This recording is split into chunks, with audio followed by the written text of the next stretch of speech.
Hi. Cook with கோமாளியில் நான் செஞ்சு starting வந்து நான் நிறைய டிஷ் எல்லாம் பண்ணிட்டு திடீர்னு ஒன்று என்ன பண்ணேன்னா எப்படி பண்ணாலும் ஒரு மாதிரி பெருசாக டென்ஷன்லாம் எடுத்துக்காம சமைச்சேன்.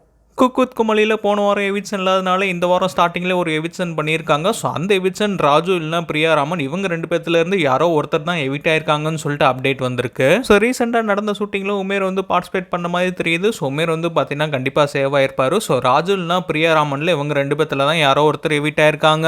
ராஜு என்னதான் சோல நல்லா குக் பண்ணாட்டியும் ராஜு கடைசி சில வாரங்களாக மக்களை நல்லாவே என்டர்டெயின் பண்ணியிருக்காரு அவரோட காமெடி மூலியமா. ஸோ ராஜு எவிட் ஆனால் கண்டிப்பாக சோல என்டர்டெயின்மெண்ட்டே இருக்காது. ஸோ ராஜுவை சேவ் பண்ணுங்க அப்படின்னு சொல்லிட்டு மக்கள் கமெண்ட் பண்ணிட்டு வராங்க. அண்ட் அதே சமயம் பிரியாராமன் எவிட் ஆகணும்னு சொல்லிட்டு மக்கள் எல்லா பேருமே எதிர்பார்த்துட்டு இருக்காங்க. ஸோ இந்த எவிக்ஷன் நடக்கிறதுக்கு காரணமே பிரியாராமன் தான். ஸோ போன வாரம் அவங்க தான் சூஸ் பண்ணது. அதனால தான் பார்த்தீங்கன்னா இந்த தடவை ராஜு கூட எலிமினேட் ஆக வேண்டிய சுச்சுவேஷன் வந்துருச்சு. ஸோ ராஜு இந்த வாரம் எவிட் ஆகக்கூடாது, அவர் எவிட் ஆயிட்டாருன்னா சோலோ என்டர்டைன்மெண்ட்டே இருக்காது. ஸோ அவர் எவிட் ஆனார்னா அன்ஃபேரா இருக்கும்னு சொல்லிட்டு எல்லா பேருமே சொல்லிட்டு வராங்க. ஸோ நீங்க யார் எவிட் ஆனா நல்லா இருக்குன்றத கமெண்ட் பண்ணலாம். ஸோ பிரியாராமனா இல்லைன்னா ராஜுவா அப்படின்ட்டு.